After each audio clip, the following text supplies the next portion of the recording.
Oke guys, welcome back to Daily Charting with Toshi, di mana kita akan daily chart your favorite cryptocurrencies. Oke, dalam 24 jam terakhir, cryptocurrency market meningkat sebesar 0,65%. Dengan total market cap mencapai di 2,35 triliun US dollars dengan peningkatan Bitcoin dominasi yang cukup signifikan 0,56% dan juga peningkatan volume sebesar 39,43. Kita bisa di sini kecenderungannya altcoins koreksi ya atau meningkat tipis. Yang mungkin exception di top 10 adalah apa ya? Ya kalau top 10 sih sebenarnya nggak ada exception ya, cenderung lebih kecil semua dibandingkan dengan Bitcoin. Nah, kenapa bisa seperti ini? Jawabannya adalah Hong Kong. Ya, di mana Hong Kong baru saja merilis atau officially begins trading dari spot Bitcoin ETF ya. Nah, detailnya seperti ini. Jadi trading ini begin dengan 3 Chinese firm. Yang pertama adalah China Asset Management, yang kedua adalah Bosera Asset Management, dan yang ketiga adalah Harvest Global Investment ya, yang launch the offering. Jadi ini bisa dibilang adalah untuk market ya Cina lah, kasar seperti itu ya, market ya di Hong Kong technically speaking sih, tapi ya otomatis ke mainland China juga begitu karena ya memang hubungannya seperti itulah kasarnya ya. Nah, tetapi walaupun ada rally yang lumayan dari Bitcoin, kita bisa lihat apa? MA20 masih menjadi resisten bagi Bitcoin ya, dengan jelas tadi dia sempat ya rally lah ya, rally signifikan sampai ke angka 64.714 ya, yaitu sekitar kurang lebih di MA20 ya. Nah, tapi sampai sekarang masih ke reject. Apakah ini akan jadi slow burner ya, pelan-pelan nanti akan rally lagi, atau jangan-jangan MA20 masih menjadi tukang pukul yang sangat kuat? We'll see ya, karena gini, kita tahu bahwa spot ETF ini gue udah pernah bahas seminggu lalu gitu kalau salah ya, udah mulai dekat gue bilang. Nah, tapi biasanya kan ada buying the rumor and selling the news, tapi kali ini enggak ya, baru rilis baru ada pergerakan begitu. Nah, apakah momentumnya kurang kuat ya? We'll have to see. Karena gini, kalau lu ngomong secara fundamentalnya, seperti yang gue bilang dari sebelum-sebelumnya ya, masih cenderung bearish gitu. Dan kita tahu saat spot ETF dibuka itu adalah market untuk para apa? Smart money. Smart money biasanya akan lebih mikirin mengenai fundamental, kondisi makroeconomics gitu ya, untuk masuk. Berbeda dengan degens gitu ya. Berbeda dengan yang kemarin mungkin waktu halving berharap akan ke 100.000 gitu ya. Karena ya lagi-lagi suka nggak suka ya, halving ngebantu nggak? Ya ngebantu lah. Lu bilang ini masa nggak ngebantu? Ini tuh jelas terbentuk karena momentum halving dari Bitcoin gitu. Ya kalau tanpa ada halving mungkin ya udah aja di sini sekarang sideways. Tapi karena halving dia naik. Dia pump dengan signifikan ya. Ini kan momentum ETF nih. Ini ETF spot dari US ya. Nah, udah gitu hilang momentum nih. Buying the rumor and selling the news, drop. Masuk tahun baru apa selanjutnya? Halving. Wah, naik lagi. Nah, sekarang kita kehabisan news apa lo gitu loh. Newsnya yang paling baru ini. Gue berharap ini bisa ngebawa ke kalau sampai lu mau berharap ini lebih naik ya berarti ini nih. Tapi sayangnya sekarang masih belum ada pergerakan yang cukup signifikan. Tapi lagi-lagi kita nggak bisa tutup mata, masih aja ada kemungkinan nge-lag ya. Mungkin aja butuh beberapa hari baru mulai bisa ketemu lagi momentumnya ya. Tapi sekali lagi secara fundamental ya kita tahu bahwa balance sheet masih terus turun ya, berarti masih QT. Kita bisa lihat di sini ya, balance sheet dari US itu masih cenderung turun ya. Dan di masa ini masa ini akan menarik liquidity dari altcoins begitu. Gue juga baru belajar nih ya. Lagi-lagi ya, gue nggak berhenti belajar. Gue bukan kayak tahu semua. Nggak. Semua orang belajar terus sampai mati ya. Nah, QT seperti ini, Bitcoin cenderung lebih oke, cenderung bisa lebih survive ya. Nah, waktu kemarin mulai turun seperti ini nih ya. Waktu mulai turun seperti ini tuh ya gue masih belum terlalu berani gitu altcoins. Tapi waktu naik di sini, wah jangan-jangan nih, udah nih, lanjut nih. Ternyata enggak. Cuma membuat suatu membuat suatu lower high dan turun lagi ke bawah. Ini masanya menarik liquidity dari altcoins, dan karena liquidity ketarik dari altcoins, pelan-pelan BTC juga ikutan juga kekurangan liquidity gitu. Jadi ya bisa dibilang ini salah satu hal yang cukup concerning secara fundamentalnya ya. Dan secara juga dari interest rate juga masih belum ada ya penurunan gitu. Sorry, ini bukan interest rate itu yang ini ya. Interest rate juga belum ada penurunan. Nah, yang menjadi bikin lebih deg-degan lagi adalah apakah US akan kena resesi atau enggak. Kalau US kena resesi, penurunan interest rate akan di waktu bersamaan juga membuat ya Bitcoin dan crypto in general drop juga ya. Ya alasannya gue udah sering bilang sebelumnya ya. Kalau lu dalam kondisi resesi misalkan ya, dipecat gitu ya, makanan kurang, nggak ada beras, emang masih mau mikirin ya, masih mau mikirin saham lu, masih mau mikirin Bitcoin lu? Enggak. Kadang-kadang mobil aja mungkin harus dijual gitu ya. Rumah aja harus dijual. Nah, jadi ya ini menyebabkan drop ya. Resesi membuat risk on asset menjadi aset pertama yang pertama dibuang ke market gitu. Jadi sekali lagi harapan kita adalah apa? Harapan kita adalah the Fed berhasil soft landing. Aduh bang, soft landing apaan tuh bang? Soft landing tuh bahasa keren dari apa? Bahasa keren dari the Fed yang bisa menaklukkan inflasi tanpa membuat ekonomi resesi begitu ya. Ini sebenarnya pelajaran SMP atau SMA ya. Jadi ya kita tahu bahwa suku bunga bank itu sangat berpengaruh dengan kondisi ekonomi satu negara gitu ya. Kalau interest rate kelamaan tinggi itu akan membuat ekonomi macet. Kenapa? Karena saat interest rate tinggi, perusahaan-perusahaan yang ternyata bisa minjem ke bank jadi nggak mampu minjem ke bank. Karena apa? Karena bunganya tinggi gitu. Nah, saat kondisi bunga rendah seperti ini, perusahaan-perusahaan berani untuk melakukan ya peminjaman uang ya, perusahaan, orang-orang berani melakukan pencicilan rumah, KPR dan seterusnya. Di kondisi tinggi kayak gini siapa orang gila mau KPR? Jarang gitu ya, jarang. Ini terutama di US ya, berantakan ya. Nah, kalau di Indonesia udah biasa ya KPR tinggi sih ya, udah memang normalnya gitu. Tapi kalau buat di US orang nggak berani gitu. Jadi membuat pelan-pelan ekonomi macet. Nah, the Fed tugasnya adalah menemukan keseimbangan sampai inflasi udah under control. Nah, dia turunin pelan-pelan tanpa resesi. Kalau itu terjadi, itu Bitcoin mungkin bisa lanjut. Tapi kalau ternyata terjadinya hard landing, di mana seperti di 2020 ya bisa dibilang the Fed telat untuk menurunkan interest rate, keburu resesi, ujung-ujungnya ya market berantakan. Gitu. Jadi itu satu harus kita pertimbangkan. Interest rate rendah bagus buat cryptocurrency market, tetapi dengan catatan tanpa resesi gitu. Kalau kena resesi biasanya jadi ya buruk begitu. Tapi ya tarik-tarikan sih jujurnya ya. Kalau interest rate sampai nyaris ke nol ya berarti otomatis ada something wrong with the economy gitu. Jadi ya memang Jerome Powell kayaknya akan tambah putih rambutnya ya, karena pusing pasti jujurnya ngurusin ini ya. Ini bukan hal mudah sebenarnya ya. Oke, next kita akan geser ke news udah tadi. Ini economic calendar dulu atau reminder dulu deh ya. Reminder bahwa sekarang TCI sudah aktif di Twitter atau di X. Buat lo yang belum follow silahkan bisa follow di @toshcryptoindo di mana kita akan membahas segala sesuatu berhubungan dengan kripto, bentuknya bisa analisa, news maupun juga memes ya. Economic calendar untuk hari ini dari US ada apa sih? Dari US untuk hari ini akan keluar data apa hari ini? Akan ada Chicago PMI ya bulan April dan CB Consumer Confidence. Untuk Chicago PMI harapannya seingat gue lebih rendah daripada ekspektasi. Yes ya. Harapannya adalah supaya dia itu lebih rendah daripada 44,9. Sementara untuk CB Consumer Confidence harusnya sama ya. Harapan kita itu dia lebih rendah daripada ekspektasi juga, berarti lebih rendah daripada 104 ya. Itu untuk hari ini. Dua data penting, yang satu jam 9 kurang 15, yang satu jam 9 malam. Untuk besok dari US tanggal 1 Mei ya, udah ganti bulan nih ya.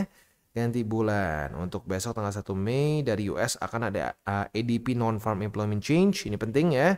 Akan ada juga S&P Global US Manufacturing PMI, lalu ada ISM Manufacturing PMI bulan April, ada juga prices, ada juga jobs opening, crude oil inventories, besok pokoknya penuh ya. Tanggal 1 Mei langsung dihajar dengan banyak data-data penting. Stay tune ya, besok kita akan bahas detail seperti apa. Oke, selanjutnya kita geser ke news lagi. News dari US ya, MicroStrategy baru saja membeli 122 Bitcoin lagi ya dengan harga sebesar 7,8 juta US dollars. Dan sekarang MicroStrategy sudah memegang 214.000 Bitcoin dengan average harga di angka 35.000. Wah, asik ya, gila ya. 214.000 Bitcoin dengan harga average di 35.000. Dulu dia dibilang orang gila ya, sekarang waduh ya. Ya coba hitung sendiri deh berapa profit dia ya. Profit si Michael Saylor nih. Walaupun dia udah gak jadi CEO sih, tapi kayaknya masih jadi board member dari MicroStrategy ya. Oke, next kita geser ke TA ya. Untuk TA-nya sendiri kita bisa lihat ya sesuai dengan pembahasan tadi. EMA20 masih mengerikan nih ya, masih ganas sepertinya. Kalau sampai ini EMA20 masih cukup kuat dan Bitcoin lanjut membuat lower low, daily close di bawah dari 61.158, ini jadi resisten. Kalau menurut gua kalau udah kayak gitu ya, siap-siap bull support band ya. Bull support band itu sekarang ada di angka 50. Nah, udah naik nih. 56.549 sampai 55.754 ya. Dan tambahan lagi buat lo yang mungkin baru dengar, MA8 udah jebol dari tanggal berapa nih? April awal lah ya. Nah, statistiknya MA8 jebol itu 90% dia akan ke bull support band. Ya nggak pasti, masih ada chance 10% nggak kena. Tapi lagi-lagi setelah kita mikir 7 bulan berturut-turut bullish candle, menurut gua ke bull support band tuh minimum lah jujurnya ya. Jadi ya kalau gua sih harapannya ya, harapan gua lebih ke apa? Kalau sampai ke bull support band jangan jebol gitu. Karena kalau jebol itu PR-nya lumayan ngulang. Bisa bahkan sampai sub 50.000, di bawah 50.000. That's bad ya. Jadi semoga kalau sampai ke bull support band dia berhasil mantul di sana ya. Oke, kurang lebih seperti itu. Selanjutnya kita akan lihat sedikit ke indeks dolar. Indeks dolar kondisinya itu ya nanggung ya. Semoga dia melemah lagi. Bitcoin dominance bukan kemarin, hari ini ada peningkatan yang lumayan ya. Nah, tinggal kita lihat apakah dia akan bisa menaklukkan lagi EMA20 atau ini akan menjadi duel EMA50 dan 20 ya. Oke, selanjutnya kita akan langsung masuk roster kita. Ada Bitcoin, Ethereum, Solana, BNB, dan Render. Tapi sebelum kita masuk ke sana, seperti biasa gue akan disclaimer bahwa semua konten dari TCI bukanlah financial advice. Ini semua bentuknya adalah edukasi. Dan cara untuk mendukung TCI ada banyak caranya. Lo bisa like our video, bisa share our video, atau juga bisa menggunakan link referral kita di bawah. Dan sekarang kita akan dengar dulu pesan-pesan dari sponsor kita pada hari ini. Oke, today's video is brought to you by Gate.io, di mana kita bisa trade lebih dari 1.700 cryptocurrency secara safe, quick, and easy ya. Dan juga yang keren dari Gate.io ini yang banyak orang nggak tahu, dia itu sudah sejak dari 2013. Ini salah satu cryptocurrency exchanger yang original ya, yang dari awal banget. Jadi yang ya pasti sudah sangat terpercaya dan banyak banget keuntungannya. Salah satunya kita bisa mengikuti startup ya, di mana di startup ini kita bisa claim literally with $0 berbagai macam airdrop ya, seperti di sini ada Lilius, ada Credify, lalu juga ada Apustaja dan seterusnya ya. Nah, ini bisa lu terus claim karena mereka mengupdate ini maybe ya tergantung, bisa sebulan 2 kali, 3 kali tergantung projectnya ya. Tapi lagi-lagi sangat menarik. Selain dari itu juga di sini kita itu bisa trade berbagai macam kripto ya. Lagi-lagi 1.700 ini kayaknya salah satu paling banyak di dunia ya. Dan juga di sini kita bisa mendapatkan up to 6.666 USD in welcome rewards ya. Selain dari itu juga yang eksklusif untuk TCI, lo bisa mendapatkan ya eksklusif hadiah ya. Eksklusif hadiahnya apa? Ini berlangsung dari tanggal 22 April sampai tanggal 6 Mei. Jadi waktunya masih lumayan ada panjang lah ya. Kita bisa di sini dengan deposit lebih dari 50 USD lo bisa mendapatkan $5. Lebih dari $200 kita mendapatkan $10. Dan apabila peragangan spot kita lebih dari $200 secara volumenya, kita akan mendapatkan $5 lagi. Peragangan spot lebih dari $1.000 kita akan mendapatkan $10 dan seterusnya ya. Sekali lagi ini hanya berlaku bagi lo yang menggunakan link referral kita di bawah, karena ini adalah event khusus Gate.io dengan Toshi Crypto Indonesia. Jadi buat kalian tertarik, silahkan bisa ikutan dan menggunakan link referral kita di bawah. Dan kita mulai dengan Bitcoin. Untuk Bitcoin kita bisa lihat di sini ya. Untuk posisi spotnya tinggal tersisa di satu saja, yaitu di 62.517. Itu untuk posisi spot di Bitcoin. Kemarin juga udah kena retest. Untuk posisi futuresnya, apabila pada hari ini terjadi retest kedua di 62.517, kita bisa buka posisi long, tetapi dengan catatan ya, posisi long kita ini mungkin lebih agresif ya, karena udah retest dulu ke EMA20, jadi possibility untuk mantul lagi yang kedua kali lebih kecil. Nah, good news buat elu para para trader agresif kemarin ya. Gue udah bahas tanggal 27 kemarin kan retest pertama. Ini sehari skip. Besoknya retest lagi tanggal 29. Gue bilang buat lo yang agresif, pertimbangkan untuk buka posisi long. Dan buat lo yang agresif, diberikan profit ya. Profitnya 3,39% ya. Tapi sekali lagi, itu untuk yang agresif. Yang konservatif sampai intermediate yang mungkin nggak buka ya, karena setupnya kurang rapi. Nah, untuk posisi shortnya kalau sampai besok pagi jam 7 pagi daily close dari Bitcoin masih di bawah dari EMA 20, maka kita bisa limit posisi short di tes kedua. Nah, kebuka posisi shortnya dan target TP kita di angka 62.517 ya. Itu kurang lebih setup untuk di Bitcoin. Next kita geser ke Ethereum. Untuk Ethereum dia secara posisi shortnya udah kena target TP ya.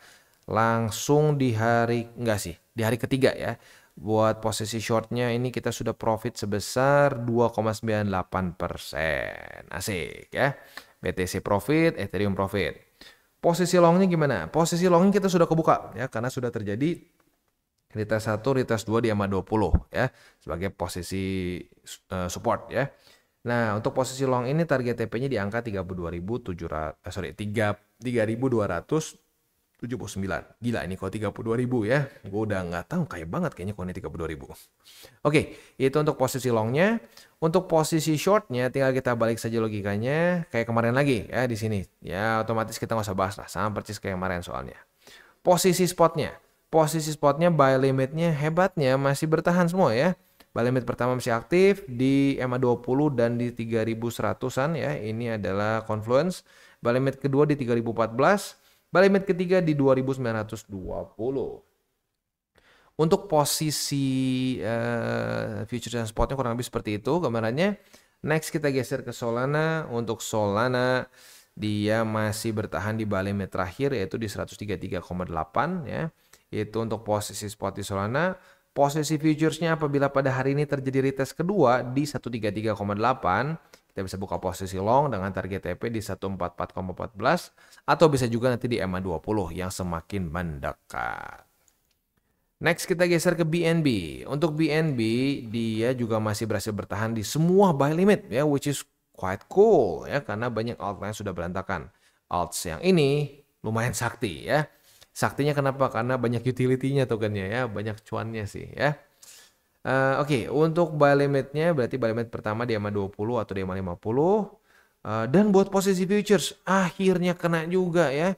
Retest 1, retest 2. Berarti kita nunggu 1, 2, 3, 4, 5, 6. 6 hari akhirnya kena target TP juga ya. Berarti profitnya sebesar 5%. Nah, ini berarti buat yang agresif ya. Soalnya kalau yang konservatif pasti udah TP duluan karena ada news penting kemarin-kemarin ya. Nah, balik lagi ke spot ya. Untuk posisi spot buy limit pertama di EMA 20-50, buy limit kedua di 522,4 dan buy limit ketiga jauh di bawah di 401,4. Untuk posisi untuk posisi longnya, apabila pada hari ini terjadi retest kedua di EMA 20 sebagai support, kita bisa buka posisi long dengan target TP di 613,2 ya. Itu setup untuk di BNB, dan lagi-lagi BNB salah satu altcoins yang masuk ke dalam exception, di mana yang lain berantakan, BNB malah mendekati ke higher high dia yang terbentuk di Maret pertengahan. Next kita geser ke Render. Untuk Render dia masih tidak berhasil menembus 8,035 ya. Untuk posisi spotnya tinggal tersisa di 7,46. Sementara untuk posisi futures kita bisa lihat sudah terjadi retest pertama di 8,035. Apabila pada hari ini terjadi retest kedua, kita otomatis buka posisi short dengan target TP kita di 7,46. Kalau lu mau sedikit lebih konservatif, boleh pertimbangkan di struktur di sini ya, di 7,653. Ini konservatif, ini agresif ya. Itu untuk posisi shortnya. Untuk posisi longnya tinggal kita balik saja logikanya. Retest 1, retest 2 di 7,465. Kita bisa buka posisi long dengan target TP di 8,035 ya. Itu kurang lebih setup untuk di render dan juga ending DDCWT kita pada hari ini. Seperti biasa gue ingatkan 3 golden rules. Jangan pakai uang panas, jangan over leverage, dan berpikirlah jangka panjang. Oke guys, jadi itu adalah akhir dari segmen DCWT kita pada hari ini. Dan jangan lupa bagi kalian yang merasakan manfaat dari segmen ini, jangan lupa untuk share ke teman-teman kalian. Dan apabila lu pengen mensupport channel kita, ya TCI, jangan lupa untuk menggunakan link referral kita di bawah. Nggak wajib ya, tetapi apabila lu menggunakan link referral kita di bawah, ada macam-macam ya, dari Bybit, Huobi, Maxi, toko kripto, dan banyak lagi ya.